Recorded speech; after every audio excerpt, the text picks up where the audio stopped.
Hello friends, welcome to my TET class. Friends, आज हम पढ़ने वाले हैं हमारा पर्यावरण। आज हम इस बुक का 12वां टॉपिक कंप्लीट करेंगे। 12वां टॉपिक क्या है, आइए देखते हैं। वैसे मैं यहाँ से आपको ये बता दूं कि ये बुक आपके लिए सीटेट, यूपीटीटी या अदर स्टेट की कोई भी टीटी आप तैयारी करते हैं तो ये इसके लिए बहुत अच्छी है, और साथ साथ सुपर टीटी के लिए भी। तो इसके हम 12वें लेसन को आज देखते हैं। 12वां टॉपिक है इसका ऊर्जा के स्रोत एवं सतत विकास। वैसे ऊर्जा अपने आप में एक महत्वपूर्ण टॉपिक है। टॉपिक 2 में हमने इस पर थोड़ी बहुत चर्चा की थी। वहां पे ये था कि हमने ये जाना था कि ऊर्जा के नवीकरणीय स्रोत कौन से हैं और अनवीकरणीय स्रोत क्या कौन से हैं। लेकिन इस टॉपिक में थोड़ा विस्तार में दिया गया है और ये टॉपिक अपने आप में इम्पोर्टेंट है। यहाँ से आपके सीटेट यूपीटीटी में क्वेश्चन आ चुके हैं और आने के अभी भी चांसेस हैं। तो आइए स्टार्ट करते हैं अपनी वीडियो। ऊर्जा क्या है, ऊर्जा डेफिनेशन देख लेते हैं। कार्य करने की क्षमता को ऊर्जा कहते हैं। और ऊर्जा कहाँ कहाँ है? सूर्य के प्रकाश में, वायु में, जल में, जीवाश्म ईंधन में, भोजन पदार्थों में, व पेड़ पौधों आदि में ऊर्जा संचित रहती है। ऊर्जा ही हमारी जीवन की शक्ति है, यानी कि इनको हम किसी न किसी डायरेक्ट या इनडायरेक्ट रूप में हम इनका प्रयोग करते हैं और इसी से हमारी जीवन शक्ति बनती है। इसलिए यह अत्यंत आवश्यक है कि हम यह जाने कि ऊर्जा कहाँ से आती है, हम इसे कैसे उपयोग में लाते हैं, ऊर्जा संरक्षण के लिए क्या क्या कर सकते हैं।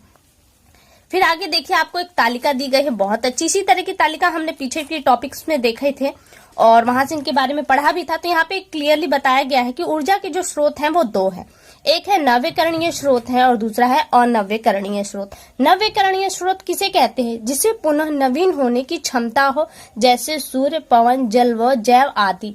इनको हम पुनः कितना ही यूज करें ये खत्म नहीं होने वाली, इसलिए इन्हें हम कहते हैं नवीकरणीय स्रोत। लेकिन अनवीकरणीय स्रोत क्या है? एक सीमा के अंदर पुनः जीवित नहीं किया जा सकता। इनका अगर हम प्रयोग कर ले, अगर ये समाप्त हो जाए तो इन्हें पुनः प्राप्त करना हमारे लिए पॉसिबल नहीं है। जैसे कोयला, पेट्रोल, डीजल, मिट्टी का तेल, प्राकृतिक गैस, अगर इनके जो भंडार है वो सीमित है, अगर इन्हें हम समाप्त कर दे तो ये हमें पुनः प्राप्त नहीं होंगे। बल्कि सूर्य, पवन, जल और ये ऐसी चीजें हैं जिनका हम कितना ही प्रयोग कर लेंगे हमको परमानेंट मिलते रहेंगे। आगे ये बॉक्स दिया है, ये दोनों पॉइंट आपके लिए इम्पोर्टेंट है। क्या है इस बॉक्स में? ऊर्जा के वह स्रोत जिनकी आपूर्ति प्राकृतिक क्रियाकलापों द्वारा प्रकृति में निरंतर बनी रहती है प्रयोग के बावजूद भी, तथा जो समाप्त नहीं होती, नवीकरणीय ऊर्जा के स्रोत कहलाते हैं। जैसे जल हमको किसी न किसी रूप में परमानेंट मिलता रहेगा, वो चाहे पीने योग्य जल हो या फिर सागर का जल हो। पवन, सूर्य आदि, तो ये चीजें हमको परमानेंट मिलती रहेंगी, हम चाहे कितना ही प्रयोग क्यों न कर ले। दूसरा पॉइंट दिया है, ऊर्जा के जिन स्रोतों का उपयोग करने के पश्चात पुनः प्राप्त करना संभव नहीं होता और नवीकरणीय ऊर्जा स्रोत कहलाते हैं। जैसे कोयला, पेट्रोल, डीजल, मिट्टी का तेल, प्राकृतिक गैस। जो ऊपर है आपने वही यहाँ पे इसको थोड़ा सा और अंदर से पढ़ा है। अब देखिए यहाँ पे कह रहा है कि वर्तमान समय में ऊर्जा की बढ़ती हुई आवश्यकता की पूर्ति हेतु जरूरी है कि ऊर्जा के नवीकरणीय स्रोतों का अधिक से अधिक उपयोग किया जाए एवं अनवीकरणीय ऊर्जा स्रोतों का संरक्षण व उसके अपव्यय को रोका जाए। क्योंकि नवीकरणीय जो स्रोत है वह प्रकृति में प्रदूषण नहीं फैलाते, जबकि अनवीकरणीय आपके पदार्थ वो होते हैं जो जिनसे प्रदूषण फैलता है। तो यहाँ दिया है ऊर्जा के उपयोग। ऊर्जा के विभिन्न स्रोतों का उपयोग हम निम्न पर कर सकते हैं। अब हम यहाँ से जो पढ़ने वाले हैं वो ऊर्जा के नवीकरणीय स्रोतों के बारे में पढ़ेंगे। पहला यहाँ पे सौर ऊर्जा। सौर ऊर्जा मतलब सूर्य से प्राप्त होने वाली ऊर्जा को सौर ऊर्जा कहते हैं, जिसे हम सोलर पैनल के रूप में इकट्ठा करते हैं, उससे बिजली और से यूज करते हैं। कहाँ कहाँ ये यूज हो रही है ये चीजें तो नॉर्मल से आप लोग जानते होंगे। कह रहा है धरती पर ऊर्जा का मुख्य स्रोत सूर्य है। पेड़ पौधे सूर्य के प्रकाश से जल व कार्बन डाइऑक्साइड से अपना भोजन बनाते हैं। प्रत्येक जीवधारी अपना भोजन प्रत्यक्ष या अप्रत्यक्ष रूप से इन्हीं पेड़ों से प्राप्त करता है। इसके अतिरिक्त सूर्य का उपयोग सौर विद्युत बनाने में किया जाता है। इसके अंतर्गत सूर्य की ऊर्जा को सोलर पावर प्लांट के माध्यम से विद्युत ऊर्जा में बदला जाता है और इसका प्रयोग अपने घरों में बिजली का बल्ब जलाने, खाना पकाने, पंखा व एसी चलाने में हम लोग कर रहे हैं। सौर ऊर्जा का प्रयोग सोलर लैंटेन व सोलर कुकर में भी किया जाता है। यह ऊर्जा का नवीकरणीय स्रोत है। यही मेन पॉइंट है कि ये ऊर्जा का नवीकरणीय स्रोत है। इसका प्रयोग पर्यावरण संतुलन की दृष्टि से भी उपयोगी है। फिर आपको सोलर कुकर के बारे में बताया गया, तो इसे हम छोड़ देते क्योंकि हमारे लिए कोई पॉइंट नहीं है यहाँ पे। आगे आ जाता है हमारा अब दूसरा जो हमारा आ जाता है वो है पवन ऊर्जा। पवन ऊर्जा बहती वायु से उत्पन्न की गई ऊर्जा को पवन ऊर्जा कहते हैं। पवन ऊर्जा बनाने के लिए हवादार जगहों पर पवन चक्कियों को लगाया जाता है, जिसके द्वारा वायु की गतिज ऊर्जा को यांत्रिक ऊर्जा में परिवर्तित किया जाता है।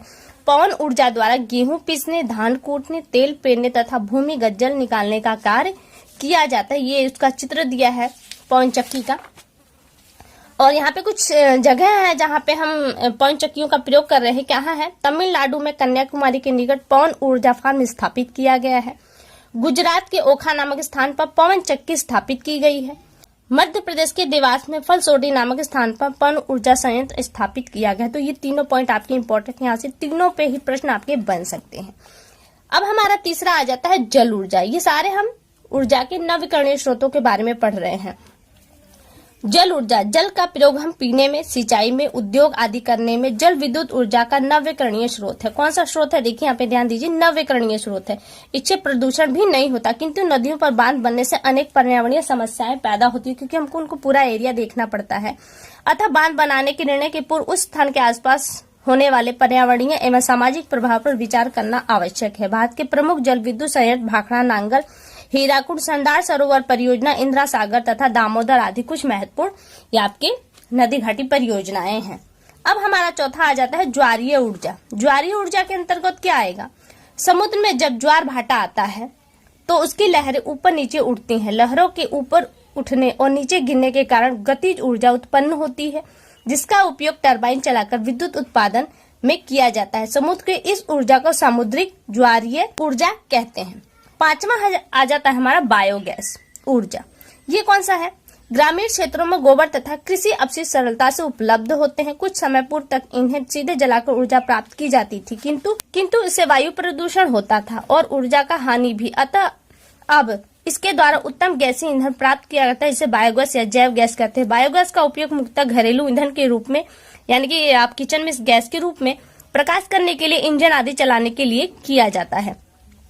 ऊर्जा के अनवीकरणीय स्रोत, अभी हमने जो ऊपर देखे, आपने कितने पॉइंट देखे? 5 पॉइंट देखे जो ऊर्जा के नवीकरणीय स्रोत थे। अब यहाँ से हम देखेंगे ऊर्जा के अनवीकरणीय स्रोत क्या है। ऊर्जा के वे स्रोत जिन्हें एक सीमा के अंदर पुनः नवीकृत नहीं किया जा सकता अनवीकरणीय स्रोत कहलाते हैं, जैसे पेट्रोल, डीजल, कोयला, प्राकृतिक गैस आदि। अब इनके बारे में हम एक एक करके थोड़ा बहुत पढ़ेंगे। पहला है कोयला। कोयला का उपयोग ईंधन के रूप में खाना पकाने तथा ताप विद्युत गृह चलाने, ईंट भट्ठों को संचालित करने, अंगीठी जलाने आदि कार्यों में करते हैं। कोयले के जलने से कार्बन डाइऑक्साइड गैस अधिक मात्रा में निकलती है, जिससे पर्यावरण प्रदूषण के साथ साथ वायुमंडल का ताप भी बढ़ता है। यहाँ पे एक पॉइंट ये ध्यान दीजिएगा कि ऊर्जा के जो नवीकरणीय स्रोत है वो आपके पर्यावरण को प्रदूषण नहीं फैलाते, बल्कि जो ऊर्जा के अनवीकरणीय स्रोत है वो पर्यावरण में प्रदूषण फैलाते हैं। आगे है पेट्रोल व डीजल। पेट्रोल व डीजल का उपयोग वाहनों जैसे कार, रेलगाड़ी, मोटरसाइकिल, जनरेटर चलाने आदि में किया जा रहा है।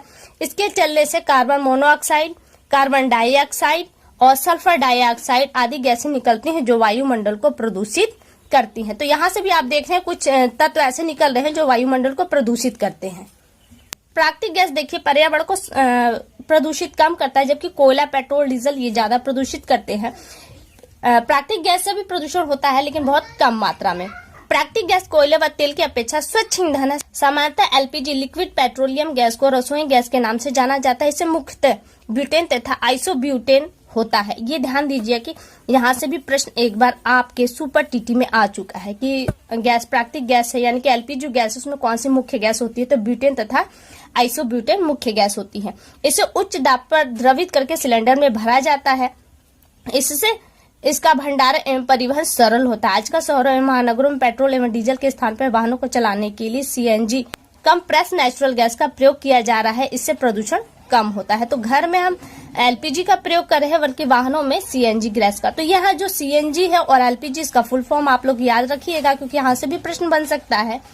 आगे है कृषि पशुपालन ऊर्जा के परंपरागत स्रोत है, यानी कि कृषि एवं पशुपालन भी आपके ऊर्जा के परंपरागत स्रोत है। पशुओं के मलमूत्र एवं किसी के अपशिष्ट जैसे फसलों के डंठल से खाद तैयार करने की परंपरा पुरानी है। खाद के माध्यम से पेड़ पौधों को बढ़ने के लिए ऊर्जा मिलती है। इन्हीं पेड़ पौधों पर भोजन के लिए सभी जीव जंतु किसी न किसी रूप पर निर्भर रहते हैं। आपका आगे है विकास के नाम पर जिस तरह प्राकृतिक संसाधनों का दोहन हो रहा है, इससे देश में पर्यावरण प्रदूषण व पर्यावरण असंतुलन जैसी समस्याएं भी उत्पन्न हो रही है। विकास आवश्यक है, परंतु यह विनाश का कारण न बने। विकास के साथ साथ प्राकृतिक संसाधनों का संरक्षण भी आवश्यक है। इसके लिए ऐसी तकनीक अपनाई जाए जो इको फ्रेंडली हो। ये पॉइंट आपका इंपॉर्टेंट, ध्यान दीजिएगा। इको फ्रेंडली तकनीक क्या है? पर्यावरण की सुरक्षा को ध्यान में रखकर तैयार की गई तकनीक को इको फ्रेंडली तकनीक कहते हैं, जैसे कारखानों की चिमनियों में धूम अवक्षेपक लगाना, ईंट भट्ठों की चिमनियों को ऊंचा करना, बैटरी चालित वाहनों का प्रयोग करना, कारखानों के आसपास पौधरोपण करना आदि। ये जो तकनीक है वो आपकी इको फ्रेंडली तकनीक कहलाती है।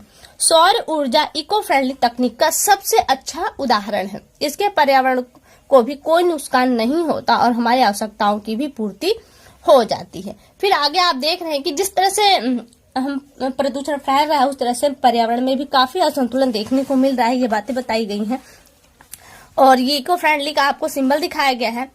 आइए पर्यावरण का मित्र बने, बैटरी युक्त वाहनों का प्रयोग करें एवं घरेलू बिजली को मैं फटाफट पढ़ दे रही हूँ क्योंकि ज्यादा इंपॉर्टेंट नहीं, ज्यादातर पॉइंट्स आप जानते हैं। घर पर सोलर पैनल लगवाएं, अपने आसपास अधिक से अधिक पौधरोपण के, विभिन्न त्योहारों को सादगी में पर्यावरण शुद्धता को ध्यान में रखते हुए मनाएं। पॉलीथीन के स्थान पर कागज की थैली का प्रयोग और सामान लाने के लिए कपड़े के झोले का प्रयोग करें। जल संरक्षण एवं संचयन में अपना योगदान दें। ऊर्जा संरक्षण आ गया आपका, कह रहा है कि बढ़ती जनसंख्या में बढ़ती जीवन शैली के कारण ऊर्जा की मांग तेजी से बढ़ रही है, जबकि हमारे आसपास ऊर्जा की मात्रा सीमित है। हम अपने दैनिक जीवन की आदतों के सुधार करके ऊर्जा संरक्षण में अपना योगदान दे सकते हैं। आइए हम जाने कैसे हम इन्हें अब बचा सकते हैं। तो बहुत से पॉइंट यहाँ पे ऐसे हैं जिन्हें आप जानते हैं, तो मैं फटाफट पढ़ देती हूँ, केवल आप यहाँ पे ध्यान दीजिएगा।